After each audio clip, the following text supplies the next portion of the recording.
finest show on the globe. It's Brady and Emery in the morning, y'all. LeBron or Jordan, either one when I'm performing. Crossover, buzzer beater and I'm scoring. Rattle and Emery in the morning. Every play they on it. Every day I'm balling. Who's the coach? Who's the GOAT? Like Brady and Belichick, best show on the globe. And they embellish it. Y'all pin Ziffy, I'm Ken Griffey or maybe Mahomes. I stay in the zone, whether man to man or play in the zone. They can't stop me.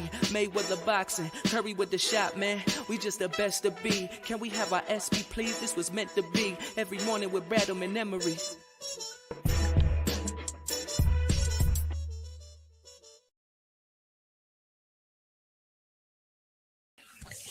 Yes, sir. You know the vibes. Brian in the morning. Marques, Brian, Justin, Emery. Yo. Good morning, Mr. B tweeting over there.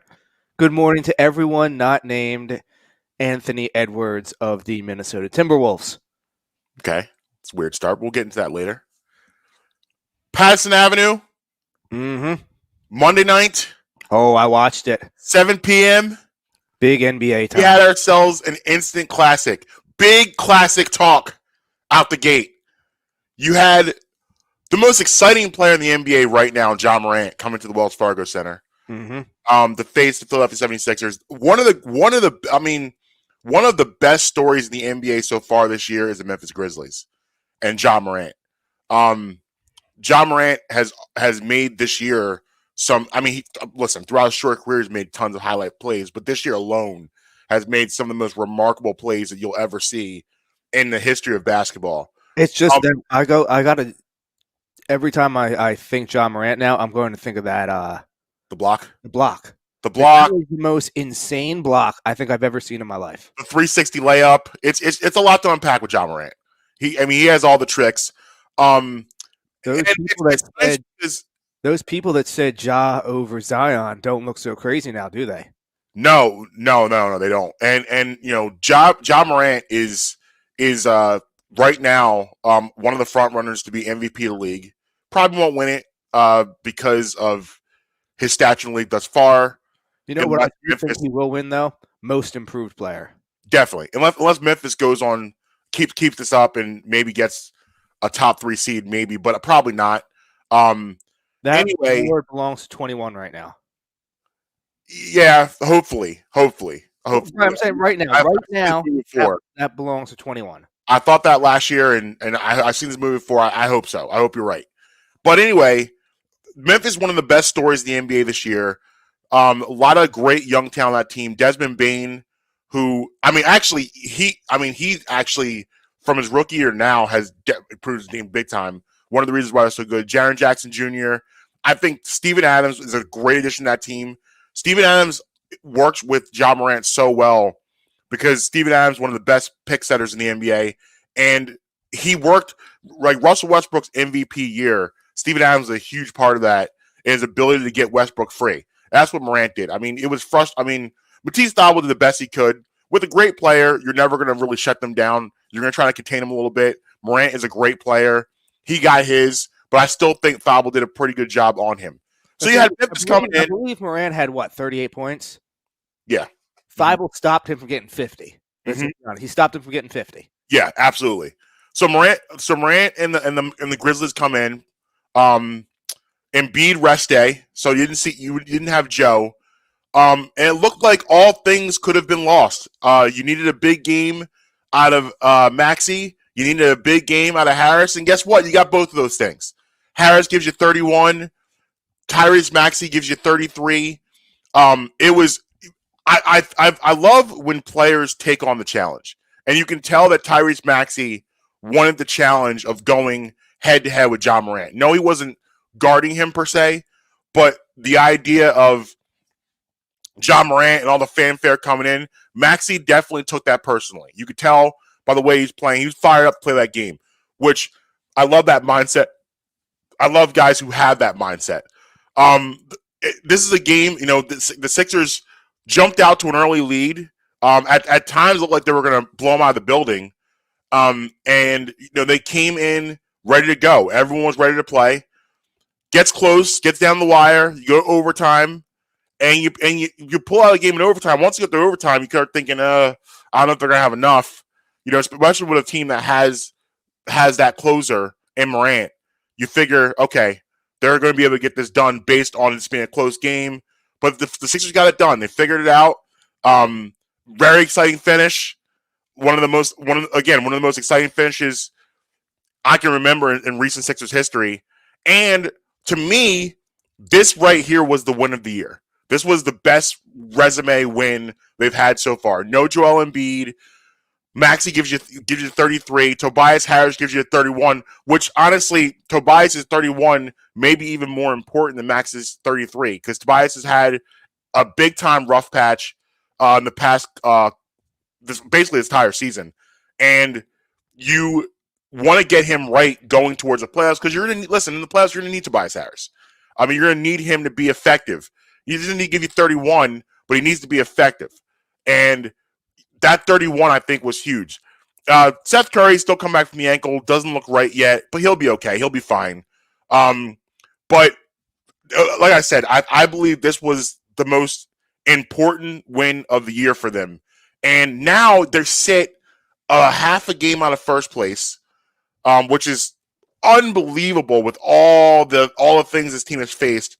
They're half a game out of first place in the Eastern Conference. They're looking really, really good. It's exciting. It's exciting and fun to watch.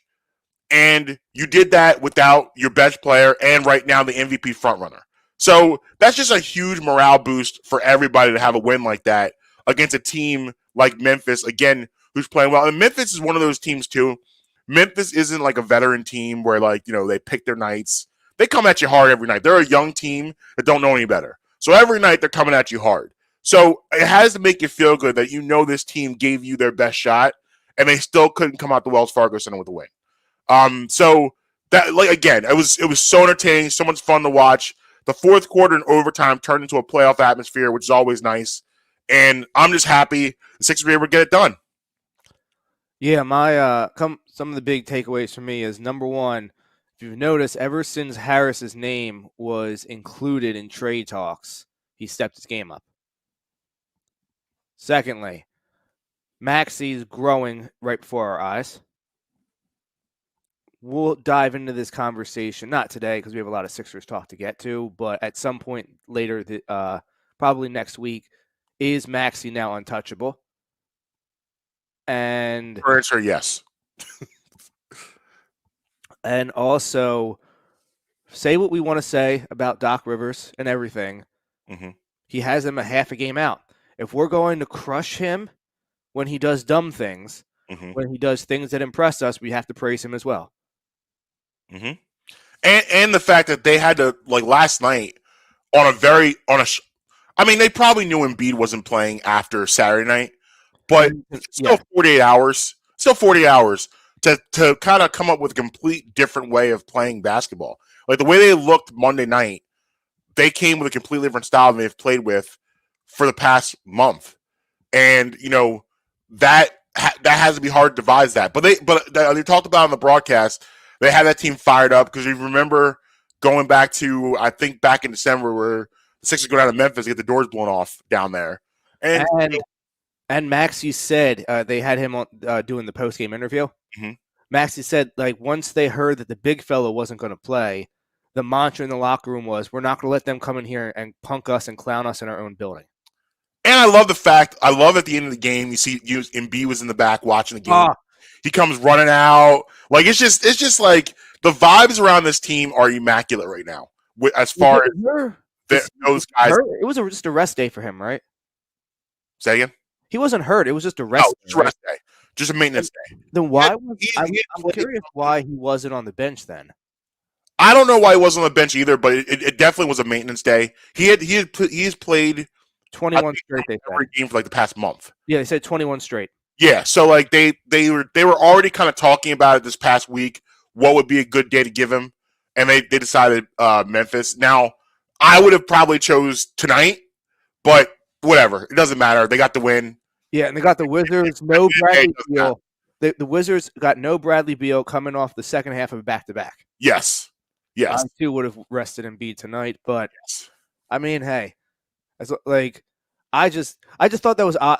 I enjoyed him running out. Mm-hmm. I just was like, why is he not on the bench? Right. But it was cool seeing him, how excited he was, and like how excited they all were. Like it's always fun to win, but it's always fun to win in an environment like that. And the Wells Fargo Center is one of the best environments in the NBA, if not the best. And it was just a really cool thing. Now, and shout out to Tobias, 31 points, hitting the over easily in his points, putting some money in my pocket. Here now here's the caveat. Mm-hmm. We should be able to stop there. Like that should have been the end of the conversation as far as the game and everything that happens. But forces outside of our control will not allow us just to be happy about how well this team is playing. Now, I was not prepared to talk about this gentleman until next Wednesday. Why? Next Wednesday's February 9th. Timeout question. Do you want the music? No, I don't. Okay. Next Wednesday's February 9th and February 10th trade deadline. I was not prepared to talk about this gentleman to then, but I should have known. I mean, I think we all should have known and predicted that after that incredible overtime win, after Tyrese Maxey, who scored 33. By the way, Tyrese Maxey now has 5 games over 30, where this gentleman only has 6 for his entire NBA career. I should have known, and we all should have known, that something from the Clutch Sports pipeline was going to come and distract us from the happiness and joy that we experienced Monday night. We all should have saw this coming. Mm-hmm. So what happened? Sixers go Monday night, 122-119 victory. Everyone's feeling good. Half a game out of first place. The morale is high. And then what do we get Tuesday? We get an article. Ramona Shelburne, highly respected ESPN columnist. So she's one of those people, when she drops something, it's real. Comes out with an article kind of highlighting Ben Simmons, the way he's feeling about everything going on and everything that he feels, and how once again, how he's been wronged. All the ways the Sixers and the team has wronged him. Let us count the ways that Ben Simmons has been wronged. So the biggest, not takeaway, but the biggest point I think in the article was he's really upset with Joel Embiid because Joel Embiid held him responsible for Game 7. But back in 2019, he didn't hold Joel Embiid responsible for that series. A couple things out of that. If I recall, I believe Joel Embiid was almost a plus 100 in that series. Let's just start there. I recognize the sicknesses and the illnesses of Game 4 and Game 5, but he was almost a plus 100 in that series, to the point where you couldn't really afford to take him off the floor. Ben Simmons was almost a minus 20 in that series. Had one of the worst plus minuses of the series. I think actually the second worst of the entire series. He also averaged 11 points and 6 rebounds that series, to the point where he was so ineffective. Brett Brown had to take him out of his point guard role and let Jimmy Butler run the offense and put him in the dunker spot, because he was doing next to nothing for this team. Par for the course for Ben Simmons' playoff career. So, yeah, you had no right to blame Embiid for 2019, because once again, a lot of that was on you and your inability to produce. Now, it should end there, but no, it gets better. Ben Simmons is also upset. He's upset because over the summer, while Joel Embiid and Doc Rivers were texting him, calling him, trying to get a hold of him, was that good enough for Ben? No. Even though he wasn't answering any of those phone calls or text messages, he thought that one of them should have shown up to his facility where he was practicing to check on him. Just because. Like, what is this, 16 candles? Like, should we put a boombox over our head and blast "Show Me the Meaning of Being Lonely"? Like, what exactly were you expecting them to do? Like, so you're not answering my phone calls and text messages. I'm gonna fly cross country to pop in on you? No. Hold on. Doc Rivers lives in LA. in the same area Ben Simmons lives in the offseason. They live near each other. He doesn't. Doc Rivers? He lives in L.A. No, I'm saying Doc Rivers. That's fine. Joel Embiid doesn't. Oh, no. Embiid, no. You're right. Yeah. I'm saying Doc Rivers, though, lives near Ben Simmons. I'm not driving, but here's the deal. If we let's play this for a second. So let's say it comes out that Doc Rivers is texting and calling Ben, and he's not picking up or answering any of his messages. All right, and then he gets in his car and drives over the facility. Who do we call the weirdo in that ordeal? Doc Rivers would be the weirdo. Yep. That's not human behavior. The cops could have been calling him for that. You can't just show up somewhere. So what? He's supposed to now hit up Tyrese Maxey? Hey, where are you guys practicing? Send me the Addy. Drop the pin. What? It's absurd. Another point was, so when Ben came back to Philly back in October, he was upset that wasn't greeted with more fanfare. He thought that the organization should be happy and excited that he was back, showing up in the middle of a preseason game. Bro, we all hated you.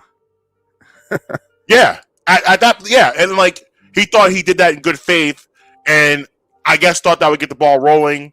He's upset about the mental health, all blah blah blah blah blah blah blah. Here's the deal, Ben. Here's the deal. We see you. We see you. We see you. You're scared. I get it. I get it. You're scared. Let me tell you what you're scared of. You watched that game Monday night. You watched the guy that you gave up your seat to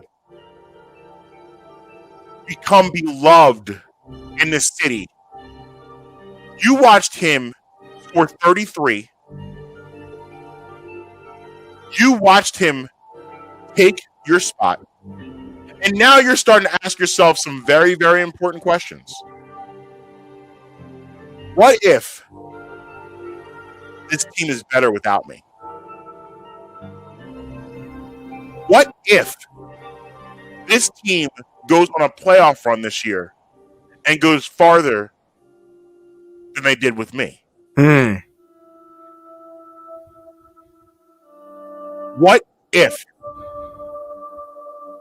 all of these things that I have done to get to this point, what if all of these things that I've done, sitting out of camp, missing games, what if all of these things that I have done is for absolutely nothing, and I have absolutely crushed my value to other teams based on how well this team is performing without me? I would venture to say that is a high probability. Listen, self-admitted. It's in the article. Ben still watches every game. Mm-hmm. So he wasn't watching Monday night? You don't think it's a little strategic that Tuesday we get this article? Oh, no. She's a... I mean, don't get me wrong. Ramona's an excellent reporter. Mm-hmm. But she's a mouthpiece for Clutch. Correct. So it's no coincidence that we received this article in the timing and manner that we did. No one should be surprised. No, nobody. You know what? Here's the ultimate problem: is that this is a creation. The people that are responsible for all of this are anyone that's had any association and direct contact with Ben Simmons over his entire life. Mm-hmm. Because what this is a culture has been created because people have never been honest with him about his deficiencies. And this is the danger we run in society when you allow people to think that they are perfect. This is the problem. This is a culture created by people around him thinking and making him believe that he is perfect. And for the first time in his life, you have someone saying to him, no, you need to get better. Yeah, this is what it's really about What did he say in the article? I am who I am. I am who I am. If Joel Embiid said that back in 2019, is he an MVP No. this year or last year? If Tyrese Maxey said, I am who I am, I'm only going to shoot 30% from threes for the rest of my life, is he at 40% this year? If Lonzo Ball said, I am who I am when he was in LA, shooting that horrendous jump shot, is he who he is in Chicago? That attitude comes from a person that, again, has been told his entire life how great he is, how perfect he is. And the problem is, today, the Sixers have had, no, you need to get better. Everyone around him, you need to get better. But we're all wrong. We're all wrong. We're the ones that are wrong. Yeah. And I got the article up right here. I'm just skimming through it right now. Mhm. I don't know who these sources are that are close to Simmons, but $19 million a financial hit, and they're not worried about it. That's 25% of his net worth. do you believe that? Do I believe what? Do you believe that they're not worried about $19 million? No, not at all. And if they are, if that is a real mindset, I don't know. Yeah.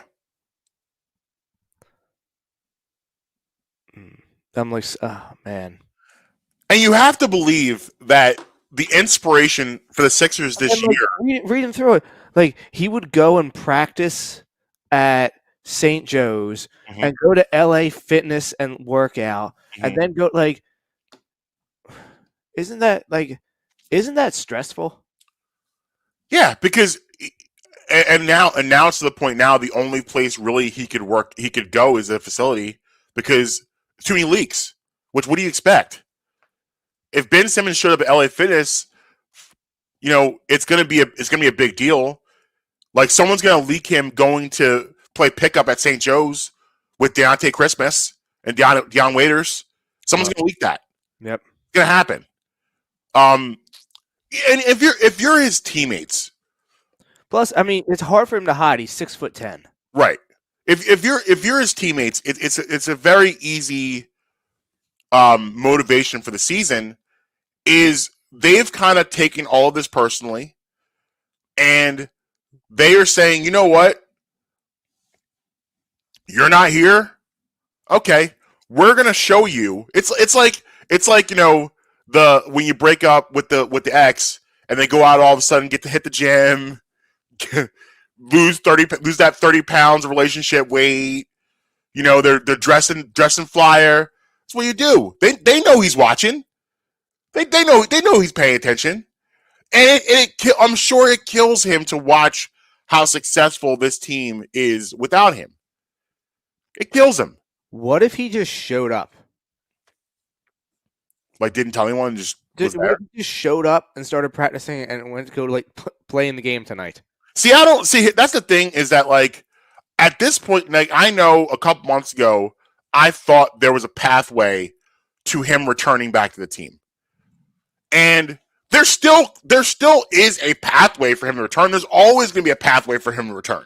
That's never going to go away until this season is over and they're not playing basketball anymore. There's always going to be a pathway for Ben Simmons to return to the team. But you got to ask yourself a question. Do you really want him here? Do you really think that him? See, I don't believe that Ben Simmons coming back makes them a better basketball team going forward. I don't believe that because again, what do we talk about? We've seen this movie before. We know how this ends. If he has not improved at basketball and he's coming in the same guy that left Game 7, which he is, because according to him, he is who he is. He's coming in the same guy now in February that we last saw on Father's Day. It doesn't improve your team. It'll help you in the regular season. But what does that mean for me in the second round of the playoffs? It means I'm watching the same thing over again. I would rather watch this and just see what happens here. Let's see what happens. Because look around the East right now, okay? Brooklyn's a mess. Chicago's young. Milwaukee, who I still believe is the best team in the East, they're not playing well right now. Miami, as good as they are, they're beatable. The East is there. Like, there's no one really in the East the Sixers should fear, especially with the way Tyrese Maxey is performing right now. And the way Joel Embiid's performing. I said about a month ago that I didn't see a scenario where Tyrese Maxey could improve any more this year. Well, damn, I'm wrong. I'm wrong. You know what the proof is? Monday night. Monday night was the best game that he's played all season. So if you're telling me that we're still getting more best of Tyrese Maxey, what does that tell me? He's improving. So pushing back against anything that you said. I don't know why anyone at this point would want Ben Simmons to come back and kind of change the culture of what's going on here.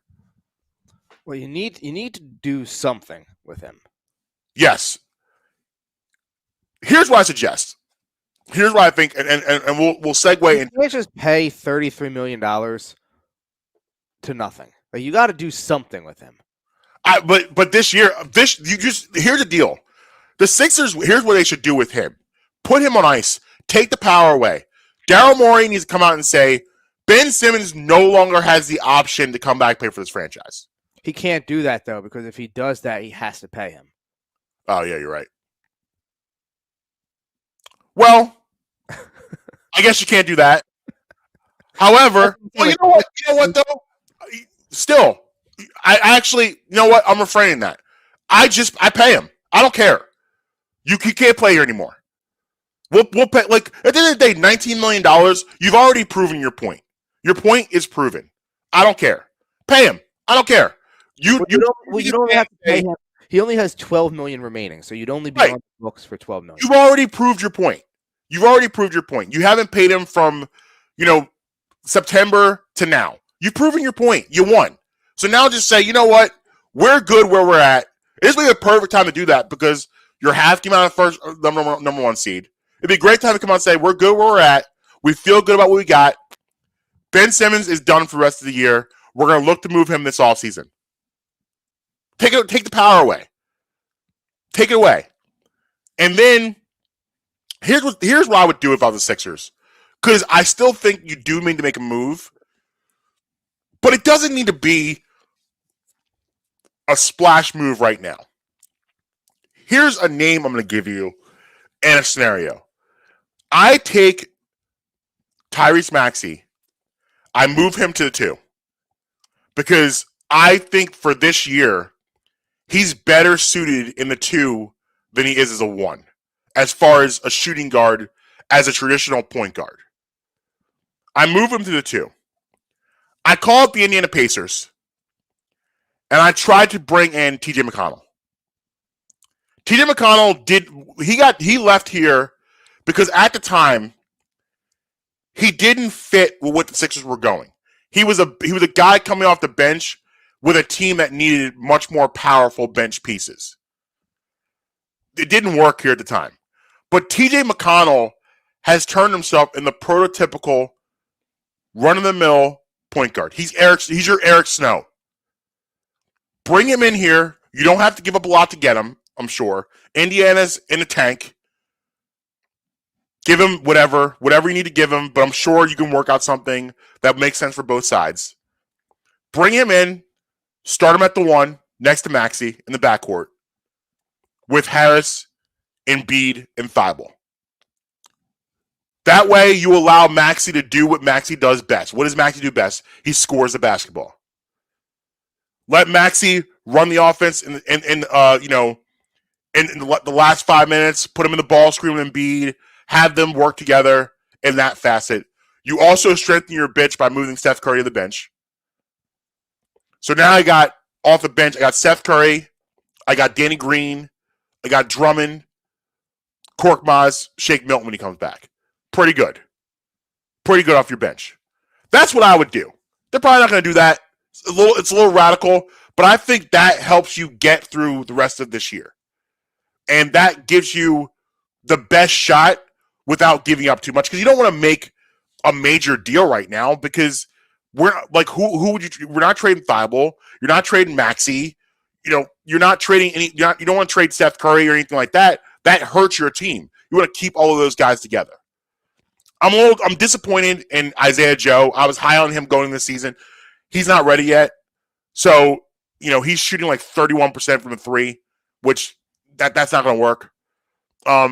So you can't rely on him in the rotation. So bringing Steph Curry and bringing him off the bench, I think obviously strengthens you. And Steph Curry's came off the bench before, so it's not foreign to him. He can do that just for this year, just to get you through this year, to solve the situation of where you're at. Because at this point now, if you're the Sixers, you're the general manager and everything, you got to be getting a little greedy. We're a half game out of the 1 seed. All of this, we're a half game out. Let's get greedy. Why does this need to be a waste year? I hear it. Go make the splash move in the offseason. Go get James Harden. Go get, you're the Sixers right now actually are in. Go get James Harden. An amazing position. This is a wonderful life. I feel like it's Christmas Eve and I'm on my couch watching the movie. It's a wonderful life. This is a great spot they're in right now. It's a great spot. They're in a spot now where you're closing on the number 1 seed where you were last year. You quite possibly could end up the number 1 seed in the Eastern Conference. That's not unrealistic. It could happen. You're going to the playoffs. You're in position to make a nice run this year. See where it goes. Who knows? We don't know. Let's see where it goes. And then this offseason, you're basically guaranteed to make a splash move. This is a wonderful life. This is why that article came out yesterday. This is why Ben's so upset, is that this is everything that he thought was going to happen. Everything that he thought was going to take place. All the things that he put in place, him and Rich Paul, to get to this point. All the strategies. It all was for nothing. Yep. And staying on the topic of Rich Paul, you heard of that new Adele story? Yes. What? Yeah. Yeah. Yeah. So Adele's now screwing up Ben Simmons' status too. Yes. Rich Paul's busy preoccupied with Adele barricading herself in his house. Rich Paul's life right now is a nightmare. He has Daryl Morey on this phone, Ben on this phone, and Adele banging on his bathroom door. Because he's in the bathroom, can't get any privacy. He goes to the bathroom on his phone, and Adele, please, Rich, don't leave. Don't. Imagine postponing like a $50 million deal. No. I heard numbers. Caesars is expected to lose $100 million if she's going to make $100 million. That's how much it's worth. Yes. How much was she going to make though out of it? I think it was 50 for her. But imagine a multi-million-dollar deal on the table,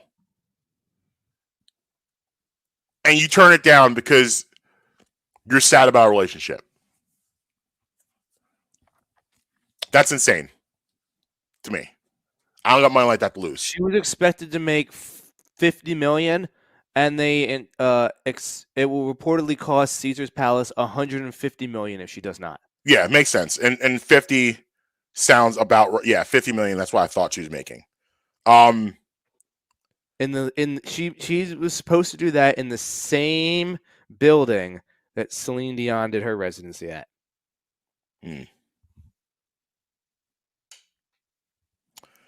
Yeah, so I'm not Rich Paul right now. Yeah, it's not good to be Rich Paul right now. Not at all. LeBron's not returning his phone calls right now. LeBron doesn't want to talk to you. Your life is an absolute mess. Clean up your kitchen, bro. And it's crazy to me because like it's rare when you see national pundits, people who do this stuff nationally. Everyone is on the same page about Ben Simmons. Yes. Everyone is aligned. Everyone is all aligned on the thoughts of what this is. Everyone hates a strong word, but everyone strongly dislikes this kid. right now. And the thing is, I have another question for Ben Simmons that he's I hope he's asking himself. I hope he's asked himself with his psyche and the way that he's built mentally. Because I do believe, like, you think about this, the text messages and the phone calls, not answering them, expect someone to show up. That's a sign of that's an irrational thought. That's like something's not right there. So I do believe, again, I've always believed there is some mental stuff going on. I don't believe he's handled it the right way by any means, but I do believe there's some stuff going on. So if you called me and I didn't pick up, you wouldn't show up? No. With that being said, he has to ask himself a very important question. Mm-hmm. Because no matter what city he goes to, this one thing will be the prevailing thought. Are you going to shoot? Are you prepared? Not only are you prepared to shoot, are you prepared to be the villain? Are you prepared to have everybody in every arena dislike you? Are you prepared for the signs you're going to get when you're at the free throw line in Game 7 of a playoff series? Are you prepared to go as the visiting team back to the Wells Fargo Center? Right. This is, like, honestly, him returning to the Wells Fargo Center as a visitor is going to be 20 times worse than LeBron returning to Cleveland for the first time. Oh, yeah. With Miami. And that's a statement. Should we should we see commercials? What should I do? Should I be the villain? Yeah. No, because he's not built like that. Strong enough to be a villain. Like, you look at the late great Kobe Bryant was a villain for years and did not care. You would never have known. He's very different than Jordan in that sense, where Jordan was beloved, even though, like, when he came to certain towns, obviously you rooted against him, but he was beloved. Where Kobe spent the majority of his career a villain. The love for Kobe for most people didn't come until the last couple years of his career. Mm-hmm. And he was okay with that. He didn't care. There's not many people that are okay with being the villain. Tom Brady, who we'll get into later, was a villain for the majority of his career. He was a villain. He didn't care. That's a different type of build. It's a different type of mentality. Yeah, but I think it's a little bit different in football. Say again? I feel like it's a little bit different in football. I feel like there's a lot more villains in football than there is in basketball. You're right. Because, yeah, I agree. There is, but Brady was a big-time villain. Oh, top one of I'd say the only one more than him is his coach. Or right. Coach, I should say. Right. So he had to wear that armor of being the villain, and he didn't care. And that's a different type of mentality. A mentality that we know Ben Simmons does not have. And I think the thing to me that's most remarkable about all of this, I could probably say the thing that's most remarkable about all this about 1,000 different things, but I'm going to pick this one thing right here.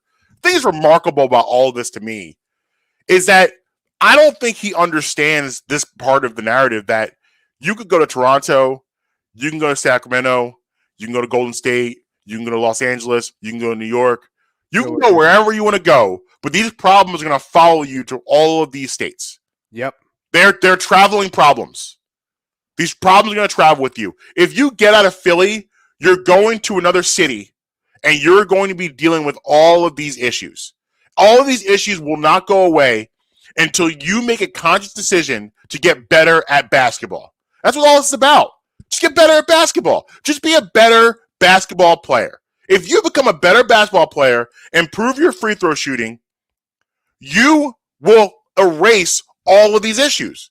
But if you come on the court, the same guy you have been, I am who I am, if you have that attitude and go to any other city, they're going to get tired of you just like we did. Look at Carson Wentz. Ask him. Ask him. Yeah. You have your problems are going to follow you. Wherever you're going, they're going with you. They're going with you. And eventually, Ben, you got to come back to Philly. You got to come to Wells Fargo Center at some point and play here. You got to do that. I'm getting tickets for that game. Oh my, absolutely. That's going to be the hottest ticket in town. I don't know what, like, if your people, like, around, like I don't know, like, Like, I don't know how you're not explaining this to him. Like, Ben, listen, I know you're upset with the Sixers right now. I know you're not happy. Well, apparently, Rich Paul tried to. Say again? Apparently, Rich Paul tried to, according to the story. He's like, you can't just not show up. Right. But I'm saying, what I was going to say is, I know you're upset with them, but when you go to another city, the things they're talking about, they're going to be talking about them there too. No one said that. No one said, buddy, just shoot 100 free throws a day. That's it. It's not that hard. That's because honestly, for me, like we haven't talked about Ben on the court in a while. So real quick, before we're going to break, I just want to say this to remind people. I don't care if Ben Simmons shoots free three-pointers. I think he could be a really, really good elite level Hall of Famer without shooting a lot of threes. I need him to improve his free throw shooting. That's the problem. That's the number one problem. Become a 75 to 78% free throw shooter, and not much of your game has to change. That's pretty much it. Because that was the problem. Yeah, we did the Ben Simmons challenge. Right. That was the problem. The main problem was the free throw shooting. That's why he didn't feel comfortable being aggressive, because he knew he couldn't go to the line and knock down those free throws. Mm-hmm. That's the problem. Mm-hmm. That's the problem. So this is for me. I think the request of most knowledgeable basketball fans are pretty reasonable from him. I don't care about your three-point shooting. We don't need you to shoot threes because you create so many three-point opportunities for others. That's fine. Improve your free throw shooting. That's what we need to improve. You need to get better at that. And he won't even do that. And that, honestly, is the least you could do. I'm asking you to do the least, and you still don't want to do that. You just want to be who you are. It's easy. It's easy in life to be who you are, but are you willing to make the sacrifices to get better? And that's the thing. Another thing mentioning about the Joel Embiid piece, about him talking about back when the Toronto series, is that Joel Embiid, after that series, even though he's a plus like 90, after that series, he still decided, you know what? I'm not good enough. I need to get better. And it would, listen, he following season, one of the best players on the planet. The following season was one of his worst in the NBA. It was bad. He had a bad season the following season leading to the bubble. It wasn't great. That wasn't great either. But he kept working. And now look at where we're at. So it's just like, you know, to me, if I'm Daryl Morey, I shut this whole thing down. I don't even give him the option to come back. Pay him. It doesn't matter. I don't care. You're paid. It's only $12 million, right? What's $12 million? Yeah. At this point, like, who cares? Pay him. But just give him the money. Listen, I'm going back to the move for next Thursday. That's what I would do. I would look, if it's not TJ McConnell, I would look to get a veteran point guard. And what you also got to do is keep an eye on the buyout market. Yeah. The buyout market could be very hot this year. Yeah, absolutely. Honestly, for this year, a George Hill would be nice. This would be the year for a George Hill type guy. Yeah, but he sucked last year. Right, but also you had Ben Simmons and you had Tyrese Maxey. Yeah, but he didn't do good either. It's not like he played good and the others played bad around him. He played bad too. I think though they were asking him to do a lot of things that he wasn't comfortable doing. George Hill's a point guard, and they were having him play a lot off the ball because you had Ben Simmons and you had Tyrese Maxey. And this will be the year to bring in a guy like that, because now you need the prototypical ball distributing point guard, a guy that doesn't. I need a guy that, because you look at the starting five. You got Embiid needs to get his shots, Maxey needs to get his shots, Harris needs to get his shots. You got three guys that need to get 15 to 20 shots right there. So I don't need Thibault not taking a lot of shots. That's fine for now. I don't need you taking a lot of shots. I need you to be able to knock down an open jumper. I don't need you to take a lot of shots. I want my point guard to be the same mentality. I need you to knock down an open jump shot when you have it. I need you to be a threat on the court, but I don't want you being a guy that needs a lot of shots. You got to do something. The team's not finished yet, but it's not far off. No. Something fun, and that's the best way I can think they can improve. But All right, Now, so we're gonna take a break. Well, two last basketball things. Okay. First off, Bobby Portis from the Bucks. Mm-hmm. Guy has some big eyeballs. Yes. I noticed. I was watching the Bucks game yesterday, and I caught a screenshot of him. I was like, "Oh man." Yeah, it's a lot there. Secondly, I gotta get in this Anthony Edwards thing real quick. Okay. 10-leg parlay. Chose 10 guys to score 20 points. Guess who did not come through? The only one who didn't. Anthony Edwards. Mm. What was that? What was the wager? $10 to win like 170-ish, something like that. That is literally the most gut-wrenching, gut punch thing when you lose that last leg of the parlay. Well, now here's the thing: is because his game was earlier in the night, I had known ahead of time I lost. Okay, everyone else hit. It just so happened that everyone behind him had also hit. But I chose 10 guys to score 20 points, and I didn't choose the right one because I chose him. But it's all right. We'll get back at it tonight. I got some betting capital to use now that the Rams are. Now the Rams are the thing. You're ready to go. Yeah, I'm gonna get after it. It's Wednesday night in the NBA, which is a big night. We got 9 games on the slate. I'm definitely gonna get involved in a couple and see what. Mm-hmm. See what next week, all focus goes in on the props. Listen, I'm up almost 4K this month. Ooh, look at you! Yeah, I had a front end January and a back end January. Not a very big middle January though. Not a very big middle January, but a front end and back end, I'll take it. I mean, you needed that. You were on a cold streak. It was bad. It was getting to the point where I was about to stop for a while because I was getting, and like we're talking, from October to January, I probably had at least 7 to 8 times where I lost by one leg. Happens, and it sucks. It was oh my God, it was the worst. But I said it before, and I'll say it again.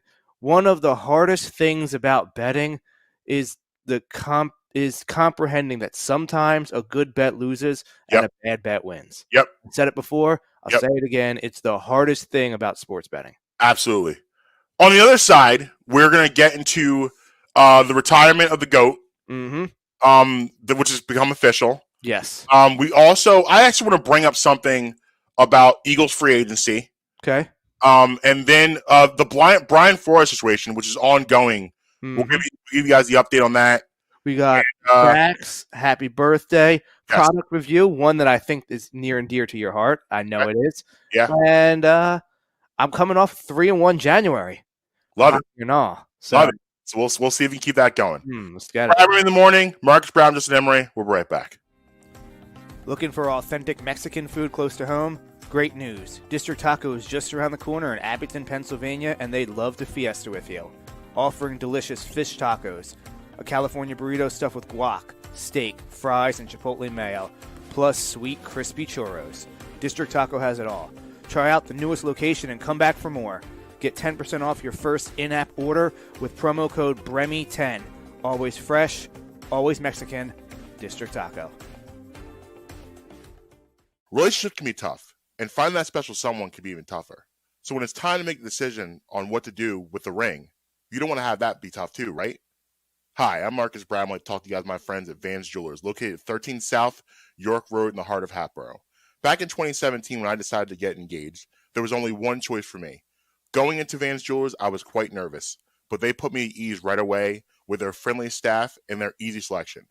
They have selections for any budget. Rings, watches, chains, earrings, you name it, they got it. They also offer free ultrasonic cleaning and stone checks on any ring. Vans Jewelers also provides cleanings while you wait every Tuesday through Friday. What else do you want? You can't beat it. Go see my friends at Vans Jewelers, located again at the heart of Hatboro, 13 South York Road. Justin here. Let me tell you about my friends over at Beef Jerky Outlet. A family-owned business, Sharon and Michael have the best jerky around. They have a huge selection to choose from, but always make sure to try my personal favorite, the Honey Barbecue Turkey Jerky. Don't think they only have jerky for sale. They also have the best supply of sauces, marinades, and rubs for all of your new recipes. Located at 110 Lincoln Highway, right by Oxford Valley Mall. Head on over there, go in and say, yo, Justin sent me. every Friday, we're bringing you bits. But it's especially hilarious to me knowing what I've seen happen in McDonald's locations over the years. Hell, what I've done in McDonald's locations over the years. Hits. Always winterize your pipes. I think that is such a funny... And everything in between. Nah, Oh, see, it's the God. opposite. You don't see it, and he was totally about eating that baby. We are Twitty and the Brand. We're going to ruin something that you love. New episodes weekly on all your favorite podcast streamers. Yeah, man. Brad in the morning. Marcus Brown, Justin Emery. Yo. Just going through the timeline during the break there. Washington announced their name today. Yeah, I saw that. I mean, I actually knew that a few days ago. Yeah, I found out yesterday. I found out, I think it maybe like Saturday. What do you think? It sounds like an expansion team in Madden that when you move your team to a new city and you got to pick a generic name. Yeah, I don't. Yeah, I don't. I'm not in love with either. Sounds like an XFL team.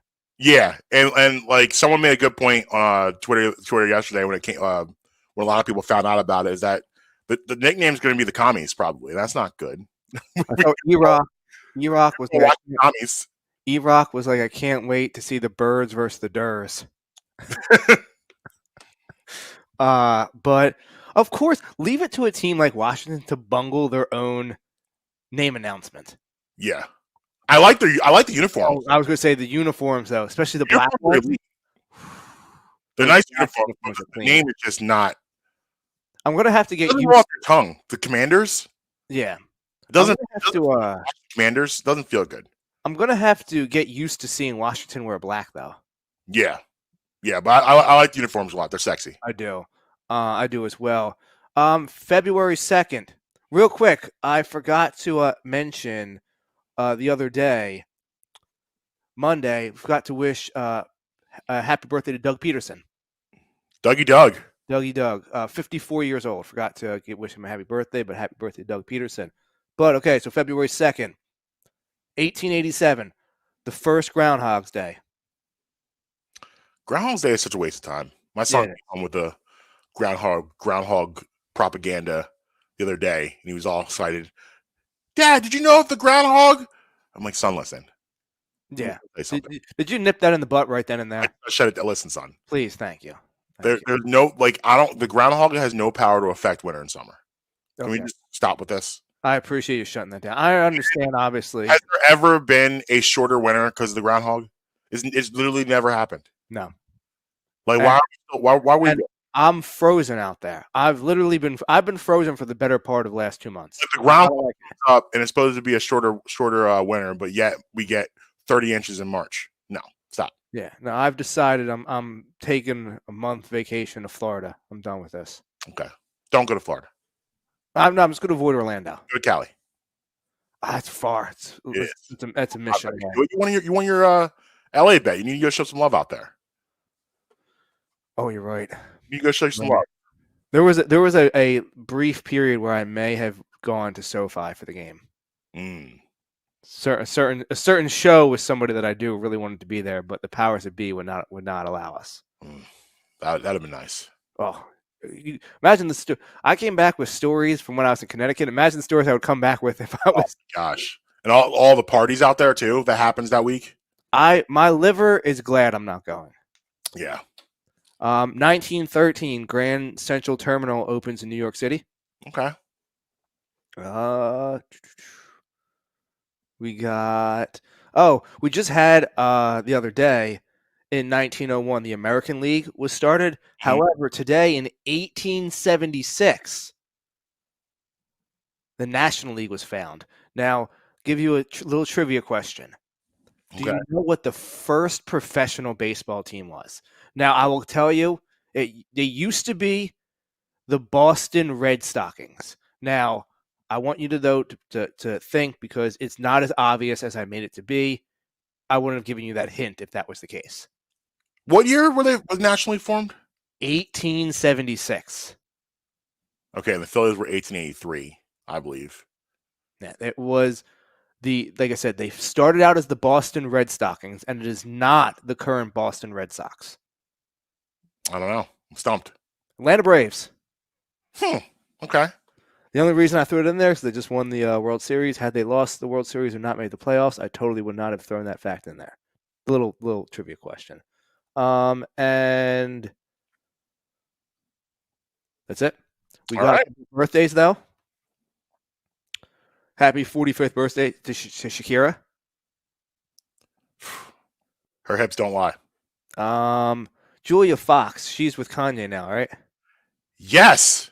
Happy birthday to her, too. Did you know Mm-hmm. that before Kanye dated her, Drake dated her? Nope. They can't stay out of each other's way. Nope. They're constantly just bumping each other, spilling drinks on each other. Happy birthday to who's the what's his name? Big Dog, the bounty hunter. Is that his name? Yes. Big Dog, Mad Dog, something like that. Yeah. The dog. The dog. Yeah. Either way, happy 70th birthday to him. Happy birthday to the late Farrah Fawcett. Who else we got birthdays today?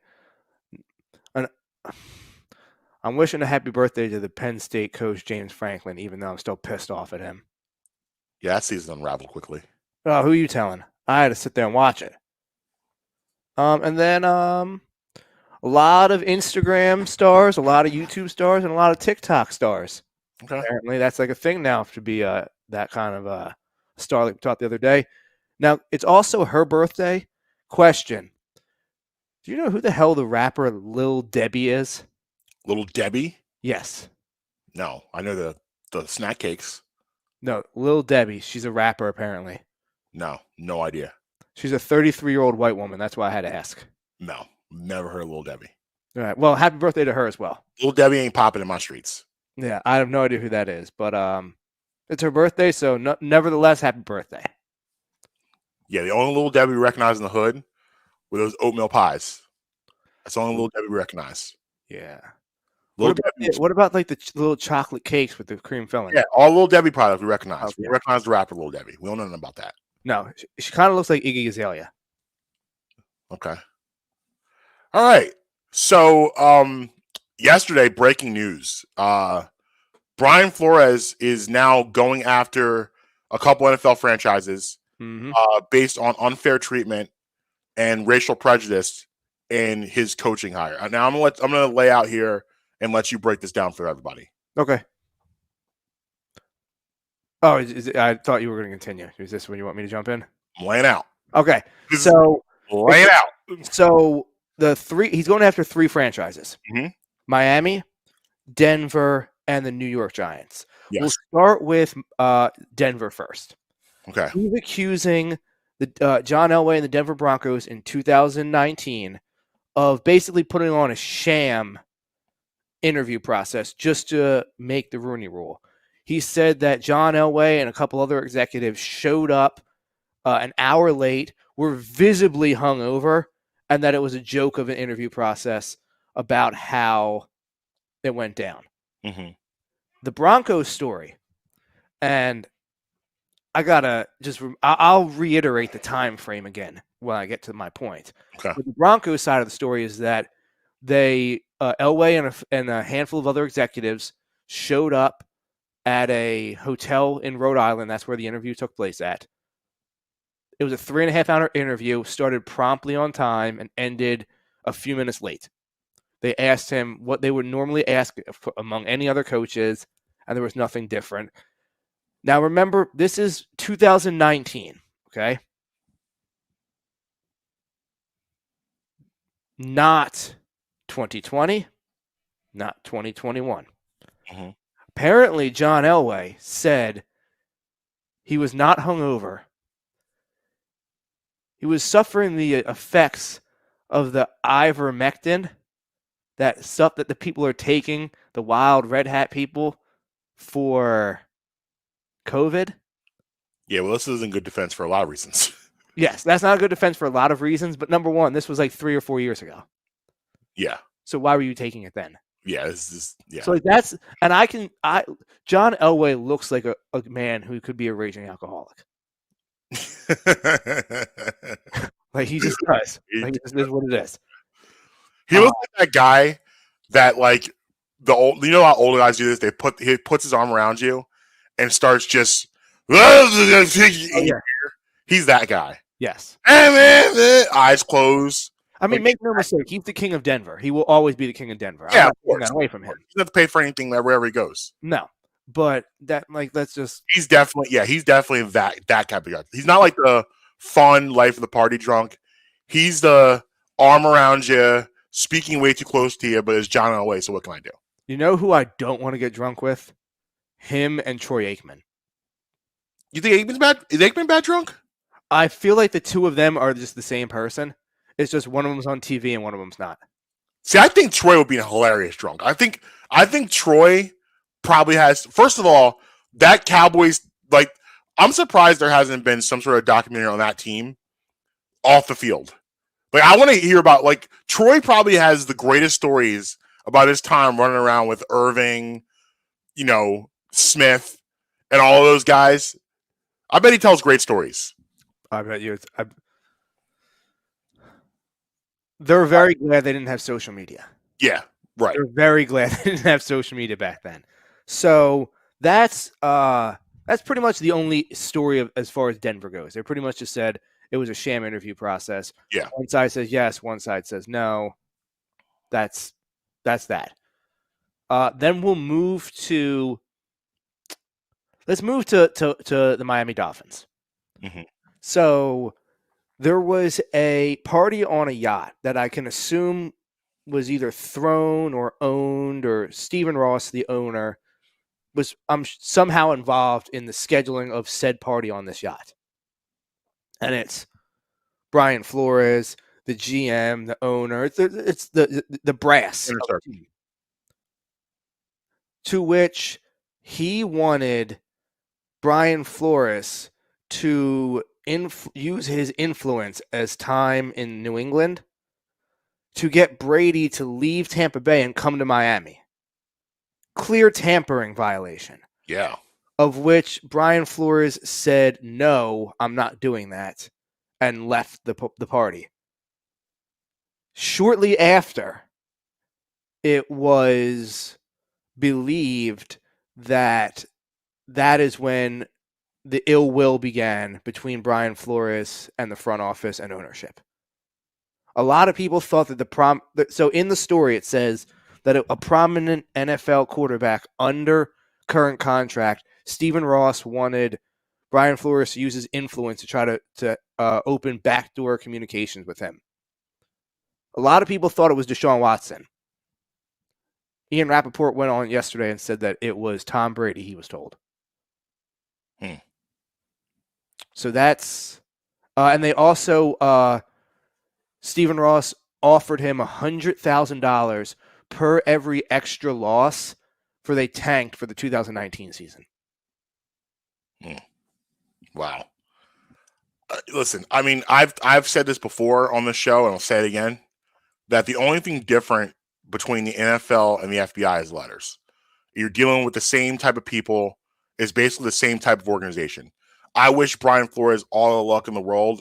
As a black man, obviously this is near and dear to me. We all know the discrepancies, the NFL, especially towards people of color. We know about the coaching, general manager. We don't have nearly enough. We have 0 black owners, not a lot of general managers that are black, not a lot of coaches that are black. Like, he's fighting the good fight. And obviously, I hope this turns out in his favor. But we all know how the NFL is and how the NFL operates. It's going to be a very hard case to win, because even though he's not wrong, I believe this wholeheartedly. This isn't a government secret. This is a good old boys network. We all know how the NFL works and how the NFL operates. This is nothing at all that anyone should be surprised about. It's maybe surprising that Brian Flores is taking it to the point where he's getting involved in litigation, but not surprised that these allegations are being thrown out. None of this stuff surprises me at all. But again, like I said, you know how the NFL works. It's going to be a very hard thing to win because of the fact that there's a lot of hearsay. And, I hope it works out in his favor, because it would be a huge for the NFL to get their comeuppance in that regard. But, listen, I gotta be skeptical on his ability to actually win the case. I mean, I hope he does, but I don't know. I don't think he can. Well, let's get to the third team then. Well, now he brings in physical evidence. Okay. So the third team is the New York Giants. So Text. what's that? Is this the Belichick text? Yes. Okay. So he had the interview with scheduled with the New York Giants, and he's texting Bill Belichick. Yeah. Obviously, him and Bill Belichick are close. He used to work on Belichick's coaching staff. Right. All that. And for everybody that has their opinion of Bill Belichick, his public persona, behind the scenes, everybody that's ever worked with him said he's one of the best people to ever work for, that he'll always do whatever he can for you. That's always been the sentiment of he's a completely different person behind the scenes. Yeah. So he's texting, and I have no problem believing that Bill Belichick doesn't really know how to work an iPhone. Do you? No. No, I have no, he doesn't know how to work an iPhone. No. So he's texting with Brian Flores. And I think he believes he's texting with Brian Dable, I believe is his name. Yes. And gets the two confused and congratulates Brian Flores on the job. Right. Before he even interviewed for it. Yeah. And that's what sparked the whole thing as to, is this a sham interview process? Right. Now, let me ask you this.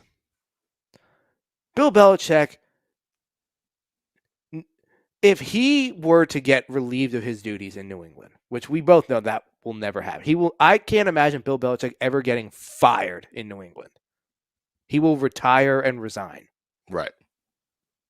I don't believe that he would have any issue, and no one would have any issue with him going and getting another job right away if he wanted to. Right. A la Andy Reid getting fired from the Eagles, going to the Chiefs.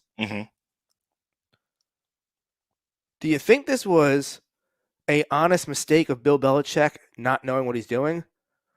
Or was this an elaborate plan of where he's like, you know what? I'm going after Roger Goodell now. I don't think he knew what he was doing, because also too, you would have to assume that he even knew that. I mean, him and Brian Flores are close, but did he know that Brian Flores had an interview with the Giants on Thursday? Like, was he aware of that? Yeah, he says it earlier in the text. Okay, so he was aware that he had an interview. Like they're talking about it in the text exchange. Well, I know Brian Flores says at one point in text, he says, I interviewed on Thursday, Coach, you know something I don't know. But my point is, before that conversation, did he know that Brian Flores was going in to an interview on later that week? He probably had no idea. Earlier in the conversation, the very beginning of the conversation, Bill Belichick asked him how his flight was. So he knows he had no idea he was talking to Brian Flores. Right? No, that's what I'm saying is, did he do this? I don't know. I'm talking to Brian Flores, or I know that this is a sham. Right. Yeah. I see what you're saying. I don't believe so, because I don't know. He operates on different levels, way above everybody else. Does. You're right. He does. And he seems like the type of guy that wouldn't be happy with what's going on. But he hates Roger Goodell. Yeah. That's a hard thing. Listen, if that's true, good for him. I mean, good for him if that's true. But it's hard for me to wrap my head around the fact that he's thinking those type of moves ahead. Even for a Bill Belichick, that's a stretch. I don't know. Could be. But this is definitely ongoing and developing. I'm sure more things will come out over the next couple of weeks. Hopefully some more evidence that Brian Flores can really get after them. But again, you know how the NFL works. There's already discussions behind the scenes. They're probably talking to Flores' team, looking for some sort of settlement, something to help this go away. We'll kind of see if there's probably no way Brian Flores coaches in the NFL again now. No, we're never going to see him again. No, it's just the unfortunate truth. I appreciate him for standing up, and it's the right thing to do. But when you do things like this, you know what the result's going to be. But I also feel like Brian Flores knew that going into this, and he doesn't care, which is great. So, I mean, we'll see how this turns out. But we're going to shift gears. After all the speculation over the weekend, Tom Brady has finally come out and announced his retirement via Instagram yesterday. And then a couple posts he put out on Instagram about him retiring. And now it's time for reflection because it's official. So the career's over, 22 years, and it's time to, really reflect on Tom Brady. The thing that's going to stand out to me is I don't think we'll ever see a career like Tom Brady's ever again. And what I'm not talking about the 7 championships. I'm not talking about, all the records. What I'm talking about is the way he went about it. You think of guys, when you think of Tom Brady and you compare his career, you think of guys like Michael Jordan. You think of LeBron James. You think of Joe Montana. You think of guys like that. Now, all the guys, you think of Kobe Bryant. Here's the difference between Tom Brady and all of those guys. Those guys were all pedigree athletes. They all were blue blood athletes. They all were top picks in their class. They were heavily recruited from, if not at an early age, from college. They were wanted. Tom Brady was not wanted.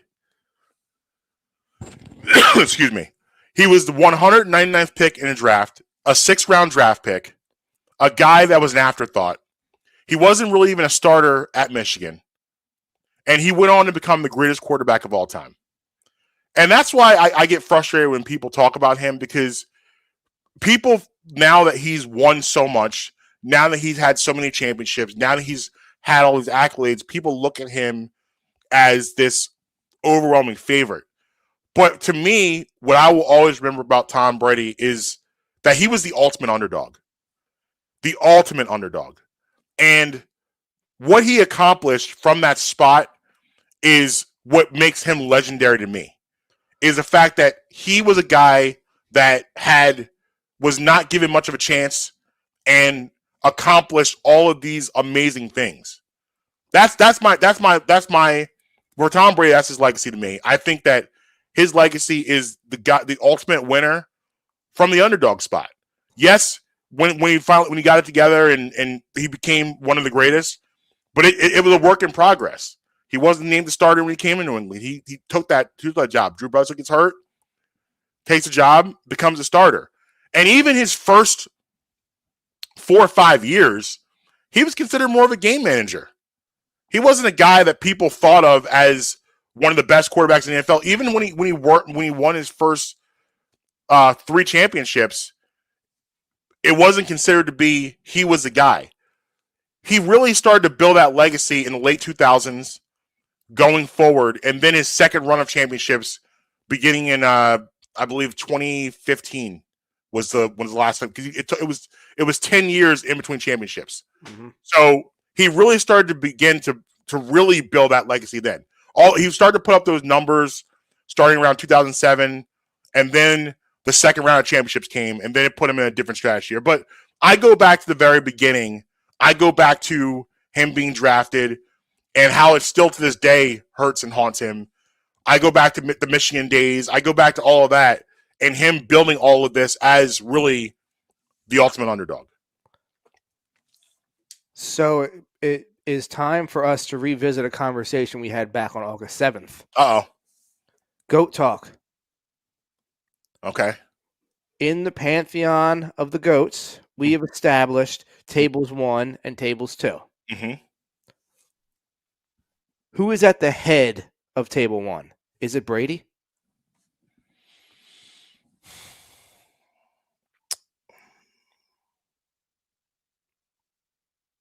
I'll give you some of the names at table 1. All right. Mm-hmm. We have Brady Jordan, mm-hmm. Jerry Rice, mm-hmm.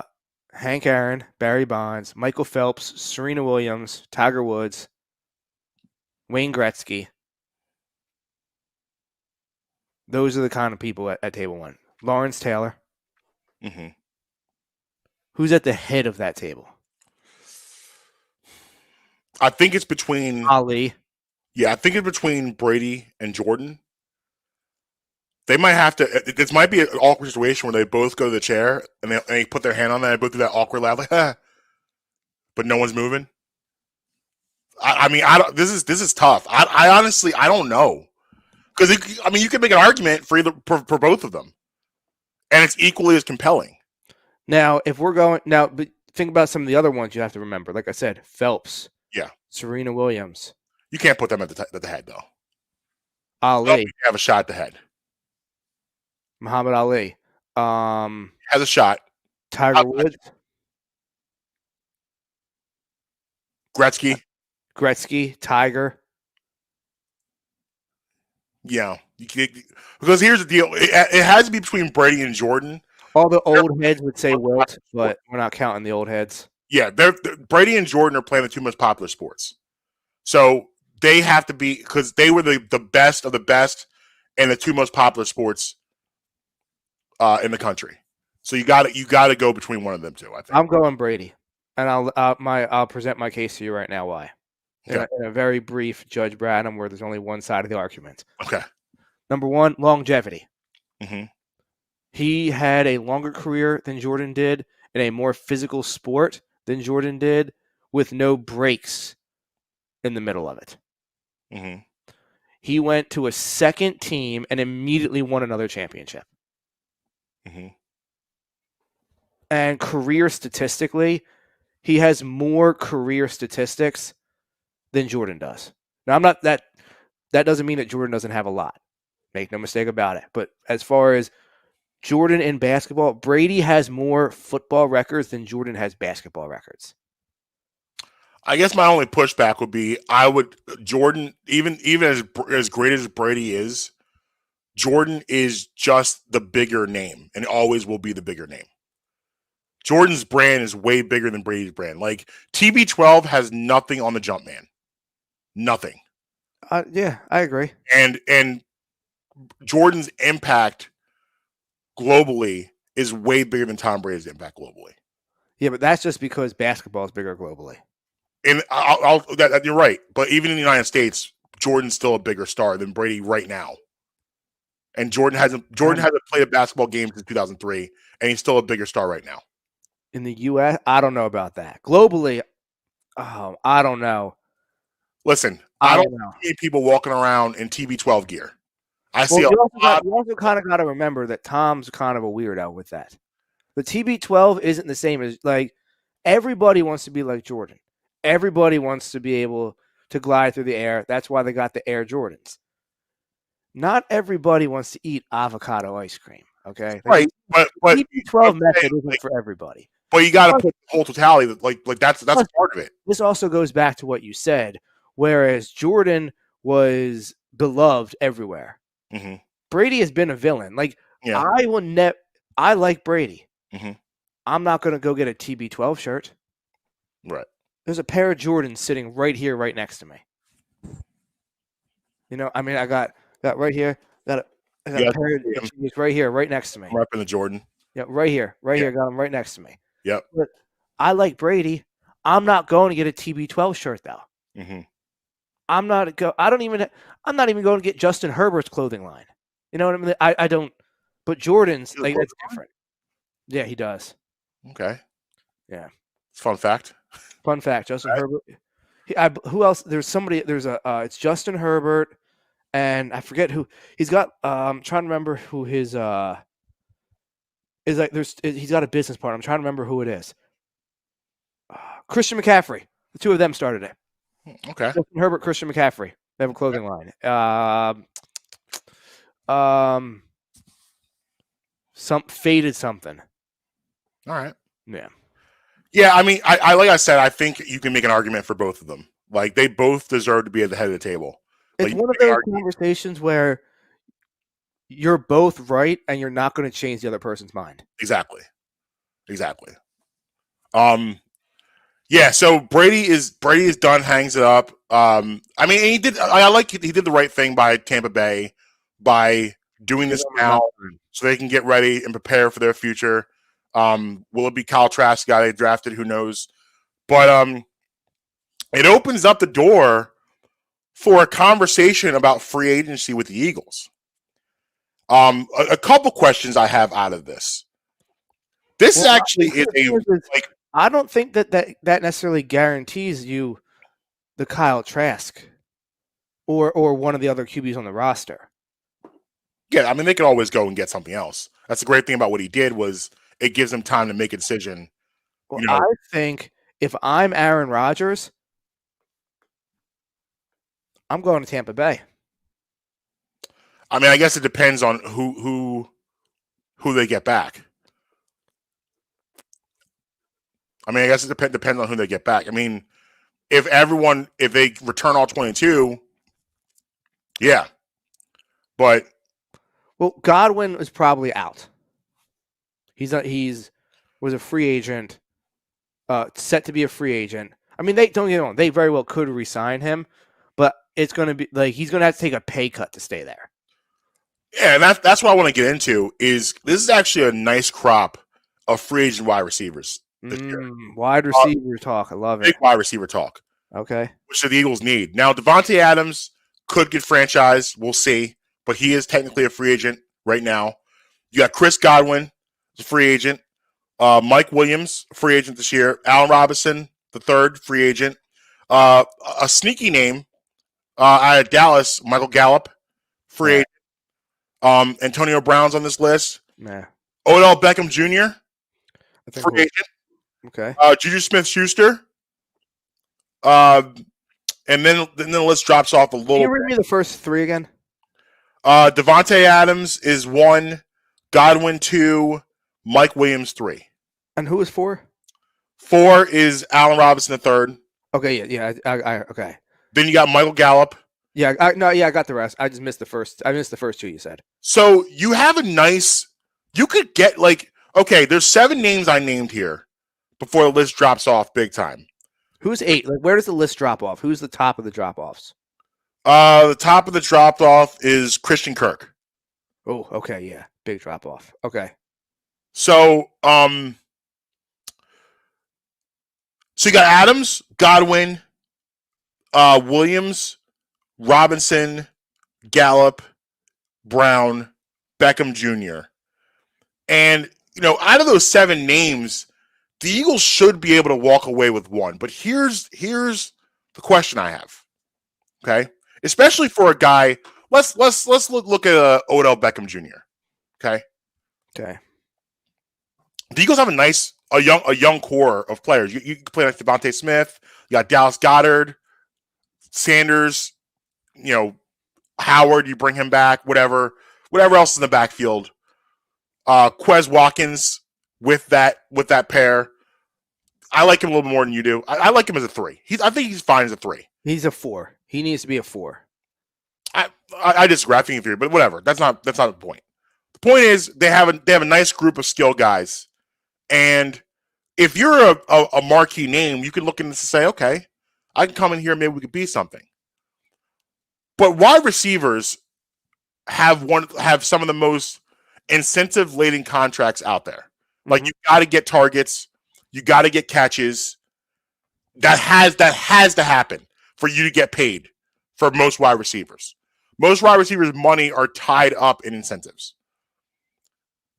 If you're a wide receiver and you're Devontae Adams, you're Chris Godwin, you're Mike Williams, you're Allen Robinson III, you're coming here on a free agent contract that's probably going to be incentive laden. And you have to trust Jalen Hurts to get you the football. Not very good. Last year, and you look at Devontae Smith, even though he had a good year, it could have been even a better year. He should have had over 1,000 yards. Yeah, it should have been. It could have been even a better year than it was. My question is, even though you have all those names, those 7 names, that you should be able to land one of those names. If you're the Eagles, you got the money to do it. It's a need.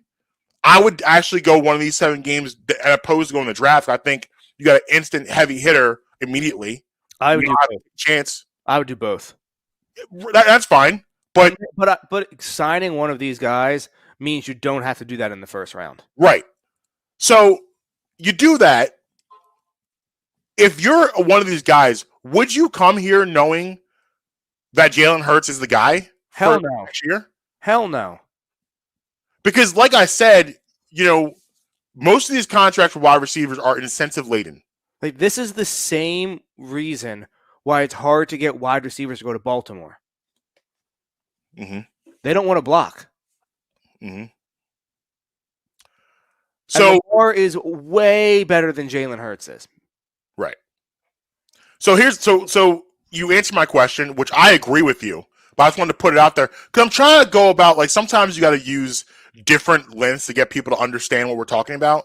So I thought about this as maybe another reason why you want to think about why the Eagles need to move on from him, because these names, if you're and maybe you get a guy who says on my wish list. My wish list is number 1, Allen Robinson. I want a big body receiver opposite Devontae Smith. I want that big, just throw it up there and let him go get the ball receiver. Let Devontae Smith work underneath routes, work in the slot, go get that guy who is the X receiver that you have to put a corner and a safety over top of him. Go get me that big guy, Allen Robinson. That's who I want, number 1. Second tier, or a second option, would be Chris Godwin. But after he tore his ACL late in the season, you don't know when he's going to be able to play again.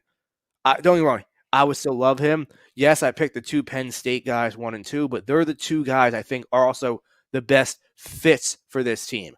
I like Godwin. I like Godwin 1.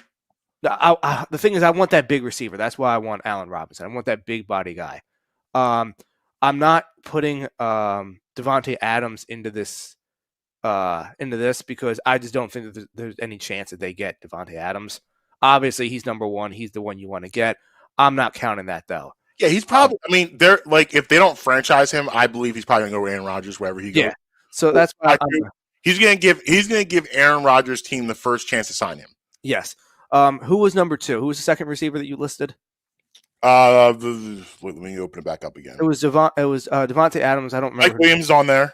Mike Williams. I'm not really a Mike Williams guy, so I don't really care about that. OBJ. Honestly, I think he's going to stay with LA. So I don't really. I mean, when he talks, OBJ is a West Coast guy. No, actually, he's from Louisiana, but everybody knows he's got that West Coast vibe to him. So he's going to stay in LA. He's going to hang out with Drake. He's going to hang out with LeBron. Who are the other receivers? Schuster. I don't want Schuster. Gallup. Yeah. Gallup. No, I definitely don't want Schuster and Gallup. To me, don't move the needle. Yeah, I like. You need guys who are going to move the needle. And Godwin, and now that Brady's not coming back, Godwin, I believe, is definitely leaving. I take a shot at Godwin because Godwin may actually be the one you actually have the best shot of getting based on the injury, because he's probably not going to be ready to go in the beginning of the season anyway. And so you could maybe say to him, "Hey, listen, this year we're looking to move on from Hurts. We may have to bring him back this year, and kind of convince him, give a multi-year contract, and throw some money at him, and maybe he bites." Because I mean, you'll have money now. You're not paying Carson, right? But again, you got money to spend. I go back to my original point, and like this is why, again, sometimes you got to come people a little different way. I want you guys to think about this out there. We're talking about this is a pretty good wide receiver class for agency, and we're talking about the idea that we would have to be able to sign any of them because of our starting quarterback. Mm-hmm. Because who wants to rely on Jalen Hurts to get them the football? So every offseason, every position group, they'll work out. Like, for example, DeAndre Hopkins and Stephon Diggs work out in the offseason. Mm-hmm. Like Devontae Smith, enough NFL receivers like him that he'll get invited to work out with a Devontae Adams, right? To work out with a Stephon Diggs, mm-hmm. Work out with a Julio Jones. They'll talk. Right. I'll say, yo, what do you think? I'll be like, man, that dude can't sling the rock. Right? It's my guy, but he can't sling the rock. Right. Well, you saw, I talked about this early in the season, how I thought this could be a problem between these two eventually. And you saw Devontae Smith at times struggle to show his frustration with being open and Jalen Hurts not putting the ball in the right spots. You saw him show his frustration. What do you think is going to happen if this manifest over 3 years? And he's actually affecting Devontae Smith's money. Because a quarterback has that ability. Go back to Brady for a minute. Look what Brady did for Gronk in that last game. Gronk had incentives to get $1 million, and Brady made sure he got that $1 million.